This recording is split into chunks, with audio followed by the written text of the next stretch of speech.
Alors, j'ai intitulé l'instant sagesse « Nœud karmique, comment enclencher le changement ?» puisque la dernière fois, je vous ai parlé des nœuds karmiques et quel impact ça pouvait avoir sur vos choix dans cette vie.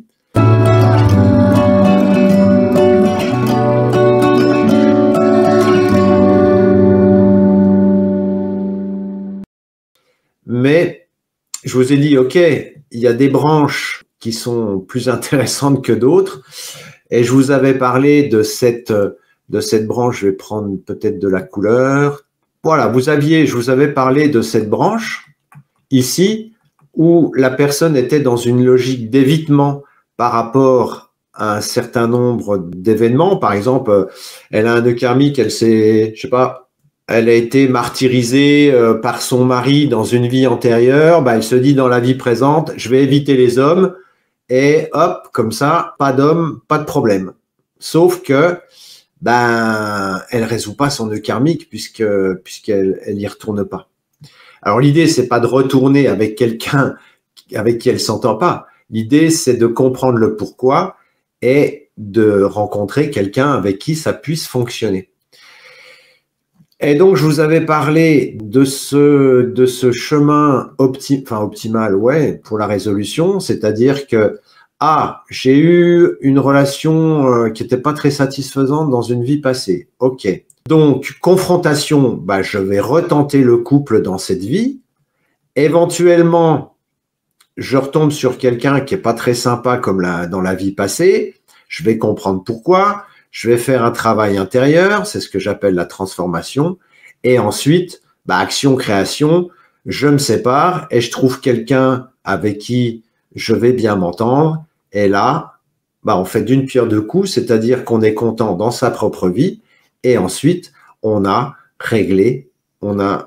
résolu le nœud karmique. Donc ça, en termes de stratégie, c'est optimal. Et puis, je vous avais parlé de cette branche. OK, je suis avec quelqu'un avec qui ça se passe pas trop bien. Bon, je vais investir dans des boîtes de chocolat, je compense. Et puis, en fait, je résous rien du tout. Donc là, quand j'ai dit je résous rien du tout, eh bien, soit ça amène des états dépressifs, soit ça amène des maladies, soit ça amène des accidents ou des événements incontournables. Donc, la question de ce soir, c'est comment on va passer de là à là.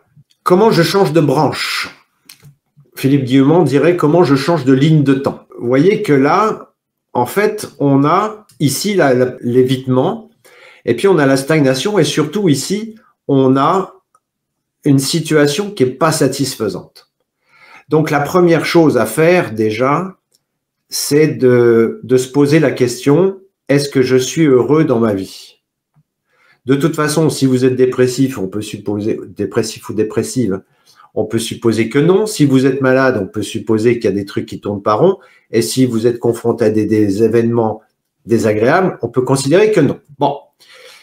Bon, maintenant, la première étape, c'est de faire un lien avec une de ces configurations, ou les trois, si vraiment vous n'avez pas de chance, et peut se dire, là, si je suis malade ou si je suis dépressif, c'est parce que il y a quelque chose qui va pas.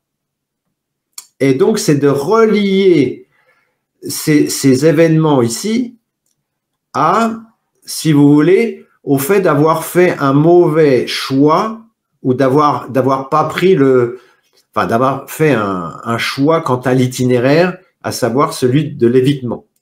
Et en consultation, moi, je voyais souvent des gens qui étaient malades. Bonjour, je voudrais la solution à mon problème. Et quand vous leur expliquez que ça vient d'un mauvais itinéraire, ah oui, mais non, mais ça m'arrange pas, ça. Moi, j'ai pas envie de changer de vie, j'ai juste envie de plus être malade. Ben oui, mais il y a une corrélation entre les deux. Donc, comment voulez-vous régler un problème de santé à partir du moment où il est le fruit d'un itinéraire qui est erroné? Vous voyez, c'est comme si vous vouliez aller à Marseille et que vous suivez pas les indications du GPS. Vous êtes, je sais pas, vous êtes à Bordeaux et vous allez voir quelqu'un à Bordeaux, mais je veux aller à Marseille. Bah oui, bah, change la programmation du GPS. Bah oui, mais je veux aller à Marseille. Change la programmation du GPS. Oui, mais je veux pas changer la programmation. Eh ben, tu iras toujours à Bordeaux. Et tu resteras à Bordeaux tant que tu voudras pas changer la programmation du GPS. Donc, comment on fait pour changer la programmation du GPS? Alors ça, c'est un truc, j'ai pas vraiment de réponse. En fait, j'ai pas de réponse sur le déclic. Si vous avez lu un monsieur qui s'appelle Boris Cyrulnik, il parle beaucoup de résilience. Et en fait, la résilience, c'est la capacité à rebondir face à une difficulté. C'est-à-dire que là, à partir du moment où vous vous dites « Ah, je suis malade, donc c'est parce qu'il y a quelque chose qui va pas bien dans ma vie. » Et moi, ça m'arrivait des fois de dire aux gens « Mais madame, c'est pas d'un acupuncteur dont vous avez besoin, c'est d'un avocat. » Et là, la personne me regardait, mais j'ai dit « Oui, il faut d'abord divorcer, et puis après, ça va aller beaucoup mieux. » Donc ici, c'est de faire un lien entre le mauvais itinéraire et puis ce qui vous arrive dans votre vie. Donc là, il y a deux questions. Soit vous dites, bon, bah, je continue comme ça. Et là, à certains moments, il y a des gens, alors ça peut prendre du temps, ça peut prendre des années, qui ont ce truc, ce que j'appellerais ce déclic, cette résilience. Et à un moment donné, ils se disent, zut, j'en veux plus et je change. Alors, qu'est-ce qui a déclenché le truc? J'en sais rien. Il y a Nathalie qui est là. Je ne sais pas si en astrologie, on pourrait avoir des billes là-dessus. Mais moi, je serais... Vous voyez, il y aurait vraiment des trucs intéressants à faire en matière de recherche. C'est voir à quel moment la personne a switché. Alors, à quel moment elle tombe malade? Ça, je pense qu'en astrologie, Nathalie peut le voir. Mais à quel moment elle a switché dans un processus de guérison? Pourquoi elle a choisi de sortir, de changer de job, de changer de lunettes, de changer de mec, de changer de voiture? Pourquoi? Ça, il y a une part de, je sais pas moi, pourquoi à certains moments on prend conscience de quelque chose. Des fois on se dit, mais purée, si j'avais tilté plus tôt, waouh, pourquoi j'ai pas tilté plus tôt? Parce qu'au moment où on tilte, ça paraît évident. Mais bon. Et donc là, si vous vous dites, voilà, je suis dans ce bazar, eh bien, la première chose à dire, c'est non. Et c'est très difficile de dire non. Qu'est-ce que ça veut dire non? Ça veut dire, j'en veux plus. Je veux plus de cette situation. Et le non, eh bien, il va induire, en médecine chinoise, en général, la plupart du temps, c'est comme ça que ça se passe, c'est que ce non, il va induire au niveau du foie, ça je vous en ai déjà parlé plusieurs fois, c'est-à-dire qu'au niveau du foie, le fait de prendre conscience que vos chaussures sont trop petites et que vous en avez marre, ça va venir bloquer le foie. Il y a une frustration qui... Vous voyez, c'est la différence entre résignation et frustration. Il y a une frustration qui va venir bloquer le foie. Et je vous parle souvent du foie qui bloque d'une façon négative, mais là, si la nature a inventé ça comme ça, c'est que ça a ses raisons. C'est-à-dire que ce foie qui va bloquer, il va venir chauffer. Et un foie qui chauffe, ça apporte du yang. Alors normalement, le yang qui pousse à l'action, c'est le yang des reins. Le yang des reins, c'est le je, le j'ose, le j'existe, je prends ma place, j'agis, j'y vais, j'ose. Mais à certains moments, ce yang des reins, il est limité par la psychologie et on a du mal à y aller. Et c'est là où le yang va intervenir. Vous pouvez des fois l'avoir constaté en sport où vous avez des gens qui sont en train de perdre. Alors moi, j'ai plus le tennis en tête. Vous avez des gens qui sont en train de perdre et ils sont tellement hargneux par rapport au fait de perdre que ça leur apporte un yang qui va quelque part les transcender. Eh bien là, c'est le bon côté du yang du foie. C'est-à-dire que le yang du foie, c'est ce yang qui va vous permettre de faire ce saut de puce pour changer de trajectoire. Donc ça, c'est plutôt pas mal. Vous voyez, la nature fait bien les choses. Là où est le piège, l'écueil, c'est que vous avez sorti, ce yang du foie vous a aidé à sortir de l'ornière, mais une fois que vous êtes sorti de l'ornière, ce qu'il faut, c'est réussir à désactiver ce yang. Sinon, ce qui va vous animer là, c'est la colère. Vous allez rester avec cette colère et c'est cette colère qui va faire le moteur.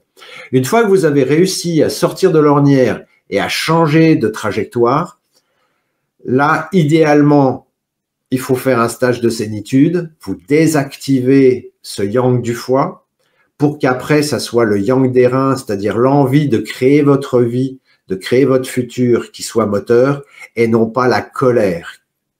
Si c'est la colère qui vous anime, ça ne fonctionnera pas ou ça ne sera pas optimal.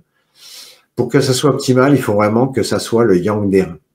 Vous voyez, donc, si vous êtes dans une période de frustration, de stagnation, déjà, le plus dur, enfin, que je rencontrais en consultation, c'était que les gens n'arrivaient pas à faire un lien entre ce qui leur arrivait dans leur vie et le fait qu'ils aient choisi une trajectoire. Ah, bah, c'est pas de ma faute. Ah, bah, j'y pouvais rien.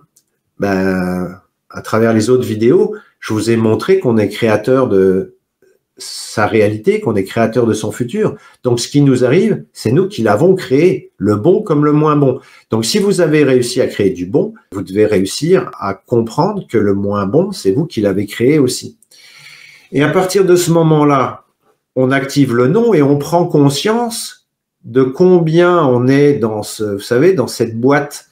On en parlait la dernière fois avec Agnès, combien la boîte dans laquelle vous êtes est trop petite, comme si vous étiez dans des chaussures trop petites, et puis dire maintenant, non, j'ai mal aux pieds, j'en peux plus là, je n'en peux plus. Et puis arrive un moment où ça vous saoule tellement, vous avez tellement bloqué le foie, que hop, il y a le yang, et c'est ce yang qui vous fait switcher. Donc là, une fois que vous êtes là, bon bah c'est là que tout commence, mais surtout, pensez à désactiver ce yang, c'est-à-dire à comprendre pourquoi vous étiez dans ce piège, comprendre ce qui vous avait amené à choisir le mauvais chemin pour dire, OK, bon, j'ai fait un mauvais choix, je vais me pardonner d'avoir fait ce mauvais choix parce que, en général, le regard qu'on a sur soi, il n'est pas bon. Ah ouais, mais j'ai vraiment été très con de choisir et puis de rester aussi longtemps. Dans cette situation alors qu'elle me satisfaisait pas. Ben oui, mais c'est le temps qu'il a fallu pour prendre conscience et pour faire monter ce yang. Mais une fois que vous êtes de l'autre côté, soyez doux avec vous-même pour vous dire ah bah oui, c'est vrai, j'ai pas choisi le bon chemin, mais bon, des fois ça arrive, on se trompe parce que on a des croyances, parce que on a des programmations et justement la recherche intérieure, ça sert à tout ça. Donc, soyez doux avec vous-même et puis désactivez ce yang et par rapport à l'autre, si votre changement de vie je sais pas, vous vous êtes séparés par exemple, bon ben c'est le moment de dire bah si vous vous êtes retrouvé avec cette personne, c'est que ça avait du sens pour vous. Maintenant, ça n'en a plus.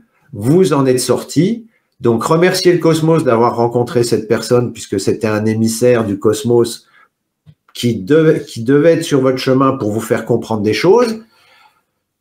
Voyez-vous, soyez doux avec vous ou douce avec vous en vous disant bah ouais j'ai fait des choix là, mais j'aurais pu comprendre plus vite.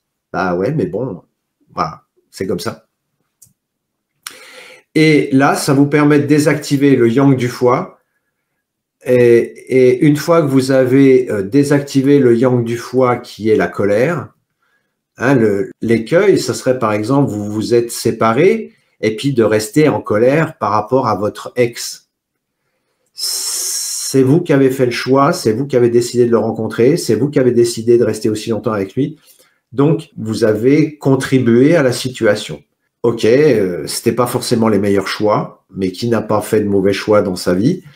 Eh bien, soyez doux ou douce avec vous-même et dire maintenant, la colère, ok, elle m'a servi à sortir de cette boîte, de ces chaussures trop petites, mais la colère, j'en veux plus. Et ensuite, vous actionnez, vous activez le yang des reins, et le yang des reins, c'est l'action, le j'ose.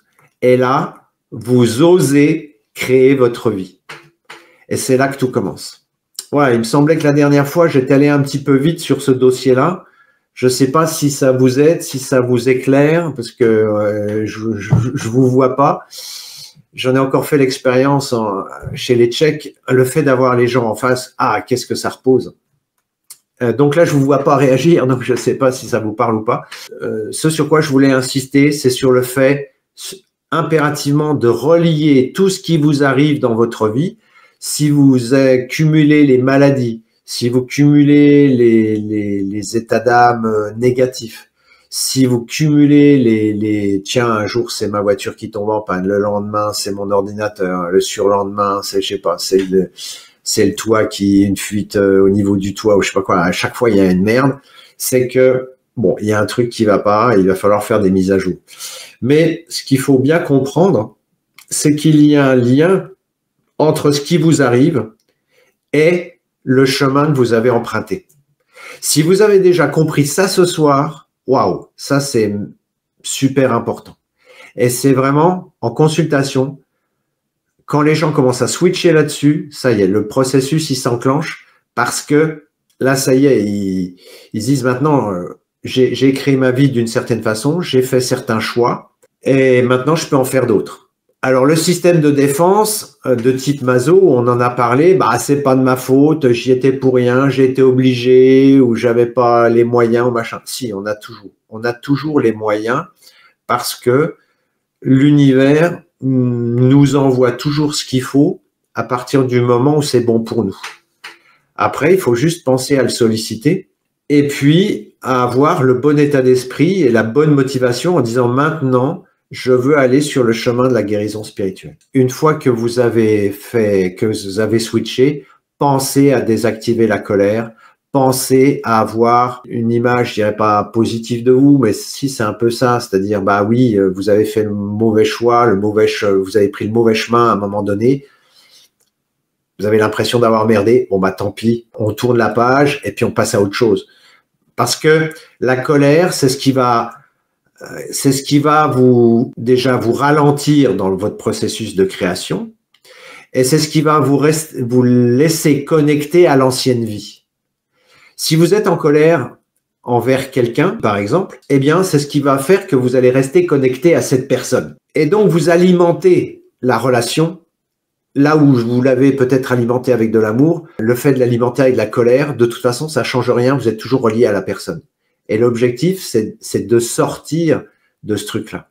Donc, à partir du moment où vous allez désactiver la colère, comprendre que cette personne, elle était là, elle était payée par le cosmos pour vous enseigner quelque chose, eh bien, une fois que vous avez compris le truc, ok, c'est bon, j'ai compris, pouf, vous désactivez la colère et c'est ça qui va faire que vous allez complètement changer de vie. Voilà. Bernadette qui dit, ah oui, ça me parle, je suis en pleine reconversion professionnelle, il m'a fallu 4 ans pour agir.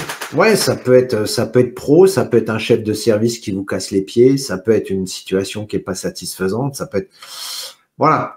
Mais de toute façon, bon, le processus de transformation, je vous avais fait une vidéo là-dessus, peut-être qu'on pourra y revenir si vous en avez besoin. Voilà, il faut le temps, vous savez que la cocotte minute monte sous pression, puis à un moment donné, bon, voilà, on switch. Voilà, j'espère que ça vous aura amené quelques lumières et que ça vous sera utile. N'hésitez pas à faire des retours. Vous voyez, quand je suis pas assez clair ou quand je vais trop... Alors là, j'ai pas la prétention d'être clair, hein, parce que c'est une longue histoire, hein, ce que je vous explique. Mais s'il y a des étapes ou même des bulles dans mon schéma qui vous parlent pas, n'hésitez pas à m'envoyer des questions par mail pour que je puisse éclaircir, parce que je ne vous vois pas, je ne sais pas si je suis clair ou pas. Il manque cette interaction, donc moi je navigue complètement à vue. Donc j'essaye de vous apporter des trucs qui me semblent utiles, mais voilà, peut-être que vous avez besoin d'autre chose, ou ne serait-ce que Bernadette nous dit je suis en train de me reconvertir.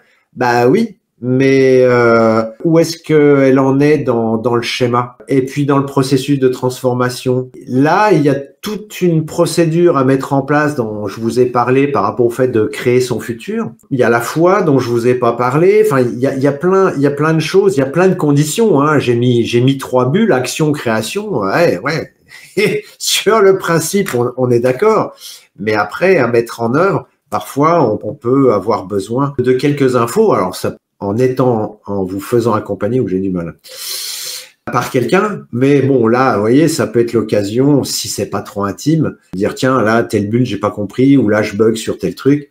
Est-ce que tu peux me donner 2-3 tuyaux? Voilà, ça sera forcément utile à tout le monde, quoi. Alors, Anne qui nous dit un grand merci, tout cela me parle beaucoup. Bah, ouais, après, à la limite, c'est pas une surprise, puisque tous les humains passent par ce processus. Donc, forcément, quelqu'un qui me dit dans sa vie qu'il n'a jamais été confronté à ça, alors soit il est en haut de l'Himalaya en lotus et et voilà, il faut qu'on l'invite pour faire des cours de sérénité, soit il est passé à côté de quelque chose, quoi. Mais moi, je connais personne. En tout cas, j'ai jamais rencontré quelqu'un qui n'ait pas essuyé ce processus peu ou prou, quoi. Alors, Nathalie qui nous dit désactiver la colère. Pour un Sagittaire, c'est compliqué. Non, non, non. C'est compliqué pour tout le monde. Dans ce schéma, j'ai mis des flèches, des bulles, tout ça, ouais, mais c'est hyper compliqué, quoi. Vous avez tous, je présume, changé de vie à un moment donné, changé de job, changé de mec, changé de lunettes, changé de bagnole, changé de je sais pas quoi. Vous voyez bien que c'est toujours compliqué, le changement. C'est toujours compliqué. Bah, tiens, j'ai fait faire le petit exercice la dernière fois. On va le faire en live. Faites-le de chez vous. Vous allez croiser les bras. Facile. Bon, maintenant que vous êtes bien installé là, je vais vous demander de croiser les bras dans l'autre sens. J'imagine, voilà, vous avez fait l'exo. Vous voyez bien que quand on a l'habitude, une habitude, rien que de changer d'habitude, eh bien, c'est compliqué. Oui, mais Sagittaire, que le foie, qu'il y ait du foie dans le Sagittaire ou du Sagittaire dans le foie, de toute façon, le processus qui consiste à aller chercher de la colère pour trouver du yang, pour changer d'ornière, pour sortir de l'ornière et changer de ligne de temps, voilà. Après, effectivement, si on a mis 50 ans pour engranger de la colère, pour pouvoir switcher, oui, ça sera plus difficile. La question, c'est pas tellement le processus, c'est pendant combien de temps j'ai engrangé de la colère, et puis surtout, quel regard j'ai sur moi, comment je suis gentil avec moi pour me dire « Ah, tu as choisi une mauvaise voie », un peu comme en voiture. Vous savez, à l'époque, bon, maintenant, il y a le GPS, donc on fait moins d'erreurs, mais à une époque, on avait la carte, machin, bidule, on se plantait. Bah, vous voyez, c'est être gentil avec soi en disant « Ah, bah, tu t'es planté, bah ouais, bon, bah, ok, tu as perdu 5 minutes, c'est pas grave. » Mais c'est être gentil avec soi par rapport aux erreurs qu'on a pu faire. Parce que c'est les erreurs, malheureusement, au niveau de conscience où on a besoin des erreurs pour progresser. Et c'est pour celles et ceux qui ont lu Annie Marquier, justement, elle explique comment agir avant de trop s'enliser dans les erreurs. C'est ça l'intérêt. Et dans ce que je propose, là, justement, les week-ends, c'est vers ça que j'aimerais aller, et on est en route, c'est-à-dire comment anticiper un problème, c'est-à-dire comment bien identifier le chemin de vie pour, je dirais, limiter les voies où on va se retrouver dans des impasses. Et puis mettre en lumière ce qu'il y a d'incontournable. Imaginons par exemple que vous incarnez je vais raconter n'importe quoi, imaginons que vous incarnez dans cette vie où il faut, je sais pas, régler votre problème, je sais pas moi, voilà, à la conduite. Il vous faut absolument réussir à conduire. Ben, si ça, vous le mettez en lumière et que vous savez que votre chemin de vie, c'est ça, ben, de toute façon, tant que vous n'irez pas, vous allez misérer. Donc, l'idée, c'est vraiment d'identifier ce qui ne sert, je dirais pas à rien, parce que rien ne sert à rien, mais c'est d'essayer d'optimiser le process et puis surtout de ne pas passer à côté de ce qui est incontournable. Je veux dire, c'est le propre du chemin de vie, c'est que chacun a dossier un traité dans cette vie et tant qu'on s'y colle pas, de toute façon, on va misérer. Ça, c'est pas moi le gérant, c'est pas moi qui ai fait les règles. Je n'y suis pour rien. Moi, là seulement que je commence à avoir l'impression de comprendre 2-3 trucs. Mais j'ai pas dit mon dernier mot. Voilà, donc pas d'excuses. Le foie, la colère, de toute façon, elle renvoie cette colère si on y reste attaché. Alors, on peut se servir de l'autre comme un punching ball. Mais une fois qu'on a compris que la colère qu'on a par rapport à l'autre, en fait, c'est la colère qu'on n'ose pas avoir par rapport à soi. Et si on a de la colère par rapport à soi, c'est qu'en fait, on a du mal à accepter d'avoir fait des erreurs. Regardez, alors, peut-être que notre école met en lumière cette problématique, mais à l'école, au lieu de valoriser les erreurs, bah, qu'est-ce qu'on dit? On corrige en rouge. Ah, t'as fait une erreur! Bah ouais, mais comment voulez-vous après que les enfants, je veux dire, aient plaisir à mettre en avant leurs erreurs? Bah, or, on sait très bien, notamment dans les écoles du Nord, des pays nordiques, on axe vachement sur l'erreur et sur la correction. Mais pour corriger quelqu'un, il faut bien mettre en lumière l'erreur. Je veux dire, au tennis, c'est facile, la balle, elle est dedans, elle n'est pas dedans. Mais je veux dire, c'est pas notre culture. Et dans notre culture, peut-être encore plus française, on n'aime pas les erreurs. Et quand on se dit, ah, mais là, j'ai merdé, là, j'ai fait une erreur, ah, j'ai vraiment été très con, quoi. Ben non, c'est justement de ça dont il faut sortir. Et si vous sortez de ça, vous allez être douce avec vous et ça va désactiver la colère. C'est arrêter de croire qu'on est con parce qu'on a fait une erreur ou parce qu'on n'a pas pris le chemin optimal. Et si vous désactivez ça, mais vous voyez déjà, au lieu de dire « Ah, mon ex m'a fait du mal, machin, bidule, gna gna », bah dire « Non, je l'ai rencontré, j'ai compris des trucs ». Et puis après, la deuxième étape, « Ah oui, mais pourquoi je me suis associé avec cette personne ? Ah, t'as vraiment été très con de l'avoir choisi. » Ah oui, mais bon, ça avait du sens. Donc, on oublie, on a fait une erreur, on capitalise sur cette erreur, et après, on essaye de ne pas la reproduire. Et si on la reproduit, ça veut dire qu'on n'est pas allé suffisamment loin dans le truc. Alors, Anne qui nous dit « J'ai subi plusieurs licenciements abusifs. Après la colère, cette répétition m'a interpellé. J'ai choisi de faire une formation dans le soin aux animaux du shiatsu équin. Pourquoi? Parce que mon cheval a été très malade et même les vétos m'ont laissé me débrouiller. » Voilà. Donc, effectivement, le cheval a été un moteur. Mais, vous voyez, quand on dit licenciement abusif, si on a abusé de vous, c'est que quelque part, il y avait une faiblesse. Donc, en fait, il y avait une faille dans le système et voilà, il a fallu plusieurs licenciements pour faire monter cette colère. Mais je pense que ce qui serait intéressant, le point sur lequel il serait intéressant de réfléchir pour vous, ça serait sur ce que vous décrivez comme étant abusif. Alors, ça l'a sans doute été, mais si vous avez trouvé quelqu'un pour vous taper dessus, c'est que quelque part, vous aviez besoin de comprendre qu'il y avait des gens qui sont pas forcément gentils et puis des gens qui se décrivent comme faibles. Ben, peut-être que ces gens-là, alors, soit le shiatsu, c'est une manœuvre d'évitement, mais est-ce qu'il y a eu un travail de fait sur le fait de dire maintenant, plus personne n'abusera de moi parce que je vais me respecter? Ça, c'est un truc sur lequel ça serait intéressant de se pencher. Et si vous ne l'avez pas fait, je vous invite à le faire, quoi.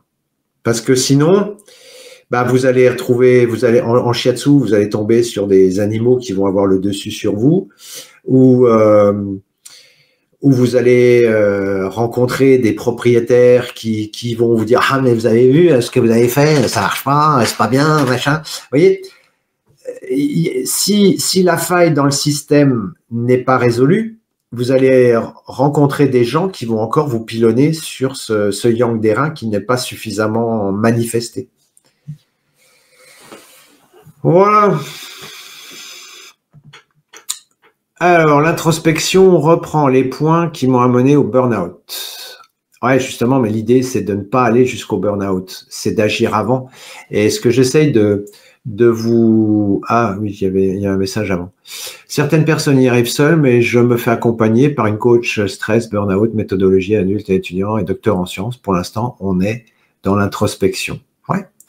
Ben oui, à certains moments, vous savez, on en a déjà parlé, l'adage aussi perçant dessous à la vue, on ne se voit jamais de dos. Et parfois, on peut avoir besoin de quelqu'un, ne serait-ce que pour nous parler de notre dos, de notre ombre, de ce qu'on voit pas. Et donc ouais, se faire accompagner, c'est une solution. Voilà, ici, on peut aborder des généralités, mais déjà avec quelques clés comme ça, ouais, je pense que... Et puis ces clés qui sont vraies pour vous, n'oubliez pas qu'elles sont vraies aussi pour vos enfants ou pour vos petits-enfants.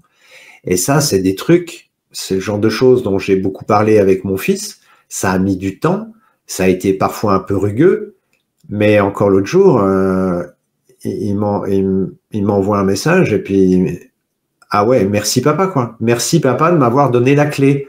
Des fois, je lui disais, je lui expliquais un truc, puis je dis, tu vois, sur ce coup-là, je t'ai fait gagner 20 ans, quoi. Alors, bon, les jeunes ont besoin de passer par leur expérience et c'est normal. Mais c'est quand même plus facile d'ouvrir une porte si on a la clé, même si on merde un peu à essayer de mettre la clé dans la serrure, que de pas avoir la clé du tout, quoi. Pour ne pas y retomber, même si je change de métier. Bah oui, parce que, mais de toute façon, ces clés, faut prendre conscience, c'est bien. Ouais. De toute façon, si vous comprenez pas l'enseignement, le métro, il va repasser, hein. Et quand on est sur des schémas répétitifs, c'est là où il faut se dire, ah bah, je suis pas allé assez loin dans la démarche. Voilà. Bon. Eh ben, écoutez, merci pour vos retours et interactions. Et puis, si vous avez besoin de précision sur mes schémas qui sont pas toujours d'une clarté éblouissante, ou si je passe trop vite sur un point, n'hésitez pas à intervenir, ça sera avec plaisir. Et pour finir, merci de mettre un pouce en l'air et de vous abonner, c'est ce qui nous aide le plus à promouvoir la chaîne. Merci et à très bientôt pour une nouvelle vidéo.